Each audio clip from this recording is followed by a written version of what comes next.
4월 5일 월요일. 우리 딸은 호박이 먹기 싫구나. 어떤 엄마가 하루는 저녁밥을 준비하는데 메뉴가 호박국이었습니다.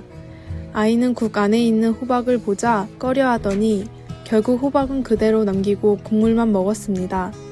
엄마는 화가 나서 왜 호박은 안 먹는 거야? 하고 물었습니다. 왜 안 먹었는지 궁금해서 물은 게 아니라 먹기 싫은 것도 먹어야 한다는 것을 알면서 안 먹었다는 것이 마음에 들지 않아서입니다. 엄마는 인생이란 하기 싫은 것도 해야 할 때가 있고 하고 싶은 것도 참아야 할 때가 있다는 것을 알려주고 싶었을 것입니다. 하지만 아이는 입술을 실룩거리더니 곧 울기 직전입니다. 엄마는 정신을 바짝 차렸습니다. 몸에 좋은 음식을 어떡하지? 하기 싫어도 옳은 것을 해야 하는데 이걸 어떻게 가르치지? 생각하던 엄마는 모험을 하기로 했습니다. 우선 아이의 마음에 함께 있어주기로 했습니다. 아이가 사랑받는다는 느낌이 들도록 그리고 자신이 소중하다는 생각을 하게끔 해주고 싶었습니다.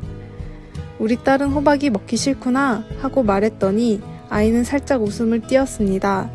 내친김에 호박 안 먹는다고 엄마가 화낼 줄 알았구나 했더니 아이는 웃음이 빵 터졌습니다. 우리 딸이 야채를 안 먹으면 엄마가 힘들게 만든 보람이 없게 되니 엄마는 너무 속상해 라고 말했습니다. 아이는 히히 엄마가 화낼 줄 알았는데 화내지 않아서 좋아요 라면서 마지막 한 수저마저 다 먹었습니다. 부모의 교육관과 아이의 본능이 충돌할 때 대개는 억지로라도 가르치려고 합니다. 하지만 부모도 어렸을 때에 이미 겪어본 일이기 때문에 그런 억지가 별 효용이 없다는 것을 잘 알고 있습니다. 혹시 지금 아이를 키우고 있는 입장이라면 다시 생각해 봅시다. 오늘의 말씀. 내 자녀에게 부지런히 가르치며 집에 앉았을 때에든지 길을 갈 때에든지 누워있을 때에든지 일어날 때에든지 이 말씀을 강론할 것이며 신명기 6장 7절 오늘의 찬송 570장 주는 나를 기르시는 목자 오늘의 만나 모든 것이 잘 될 것이라는 마음과 기대를 자녀에게 전하고 자녀가 문제를 가지고 있을 때 자신을 잃지 않도록 합시다.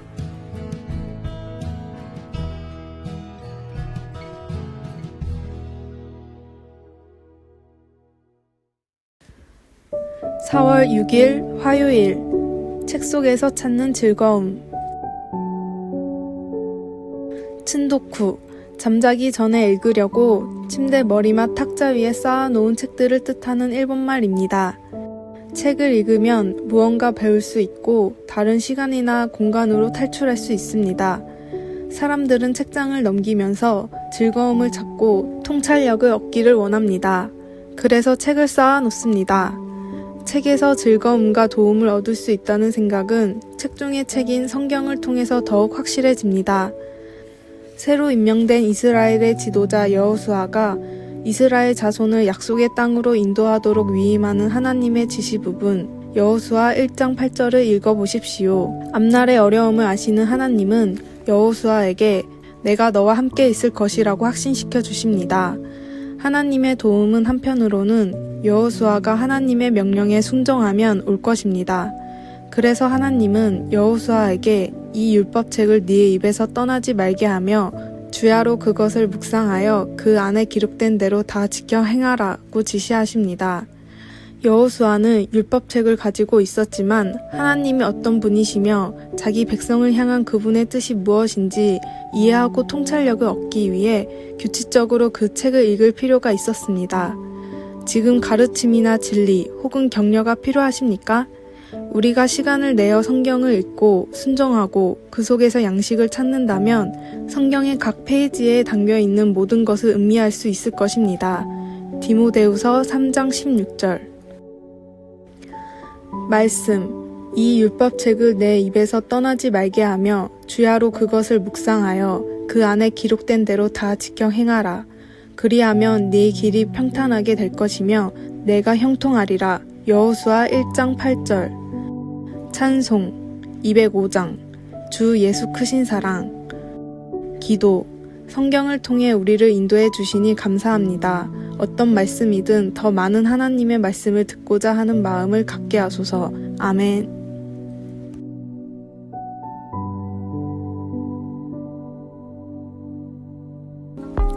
4월 7일 수요일. 인생은 일방통행. 1919년 미국에서는 뉴욕에서 파리까지 비행기로 날아가는 대회가 있었습니다. 성공할 때까지 누구나 도전할 수 있던 이 대회에는 10억이나 되는 상금 때문에 많은 사람들이 경비행기를 가지고 도전했습니다. 그러나 당시의 기술로는 아직 개인 비행기를 가지고 평양을 횡단하는 것이 어려웠습니다. 그래서 많은 사람들이 도전을 했지만 대부분 절반 정도만 갔다가 다시 돌아오기 일쑤였습니다. 그런데 이 대회를 지켜보던 한 청년은 이렇게 생각했습니다. 참 이상하단 말이야. 파리를 가려고 도전을 한 사람들이 어째서 중간에 돌아올 생각을 하지? 청년은 몇 주의 준비를 한 뒤 대회에 도전을 했고 당당히 성공을 했습니다. 뉴욕에서 파리까지 최초로 횡단을 한 찰스 린드버그는 자신의 성공 비결을 이렇게 말했습니다. 대회에 참가하는 사람들은 대부분 위험을 대비해 구조에 필요한 무전기, 라디오, 비상식량 등을 챙기더군요. 그런 자세로는 절대로 5,800km를 비행할 수 없습니다. 나는 오로지 연료를 더 싣기 위해 낙하산조차 싣지 않았습니다. 내 목표는 오직 뉴욕에서 파리로 가는 것이었으니까요. 인생은 천국으로 가는 여정으로 다시는 돌아오지 못하는 일방통행입니다. 떠났다 다시 돌아올 고향처럼 세상에 집착하지 말고 우리의 본향으로 가기 위한 삶을 준비하십시오. 오늘의 말씀. 이는 하나님이 우리를 위하여 더 좋은 것을 예비하셨은즉 우리가 아니면 그들로 온전함을 이루지 못하게 하려 하심이라. 히브리서 11장 40절. 오늘의 찬송. 241장 아름다운 본향. 오늘의 만나.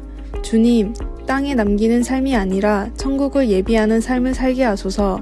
지금의 삶이 어떠한지 점검해 봅시다.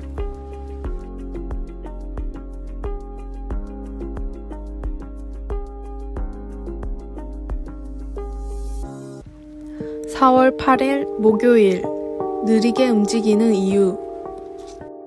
우리는 종종 동물 다큐멘터리에서 나무에 올라간 세발가락 나무늘보를 본 적이 있을 것입니다. 세계에서 가장 느리게 움직이는 포유류 나무늘보는 말을 걸어도 손을 흔들어도 반응을 얻기가 어렵습니다. 그런데 우리도 만약 세발가락 나무늘보처럼 소화가 잘 안되고 영양가가 낮은 잎을 주식으로 먹고 산다면 천천히 움직일 것입니다. 느헤미야도 이스라엘 역사를 되돌아보면서 느리게 가는 또 다른 예와 그 이유를 상기시켜 주는데 이 이야기는 전혀 우습지 않습니다. 느헤미야에 따르면 우리 하나님은 분노에 대해 느리게 반응하는 최고의 본보기입니다. 느헤미야는 하나님께서 자기 백성을 어떻게 보살펴 주셨는지 열거합니다. 먼저 그들을 생명을 주는 율법으로 지도하셨고 출애굽 여정에서 그들을 보호하셨으며 그들에게 약속의 땅을 허락하셨습니다. 이스라엘은 끊임없이 반역했지만 하나님은 결코 그들을 향한 사랑을 멈추지 않으셨습니다. 그것에 대해 느헤미야는 우리의 창조주 하나님은 본질적으로 은혜로우시며 긍휼히 여기시며 더디 노하시며 인자가 풍부하시다고 설명합니다. 왜 하나님은 40년 동안 자기 백성들의 불평과 불신과 의심을 그렇게 오래 참으셨을까요? 그것은 하나님의 크신 긍휼 때문이었습니다. 우리는 어떻습니까? 성격이 급하면 마음이 차다는 신호입니다. 그러나 하나님 마음의 위대함은 우리에게 하나님과 함께 인내심을 가지고 살며 인내하며 사랑할 수 있게 해줍니다. 말씀. 주께서는 용서하시는 하나님이시라. 은혜로우시며 긍휼히 여기시며 더디 노하시며 인자가 풍부하심으로. 느헤미야 9장 17절. 찬송 455장 주님의 마음을 본받는 자.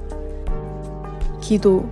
하나님 아버지, 우리를 아버지의 인자와 긍휼, 자비와 사랑의 성령으로 가득 채우셔서 다른 사람들이 우리가 하나님 때문에 절제하고 사랑하는 것을 볼 수 있게 하소서. 아멘.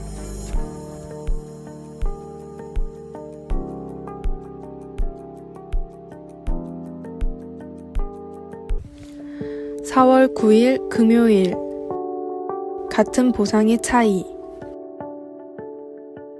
듀크대 경제학과 교수인 댄 에리얼리는 사람들을 움직이는 동기를 연구하기 위해 참가자를 모집했습니다.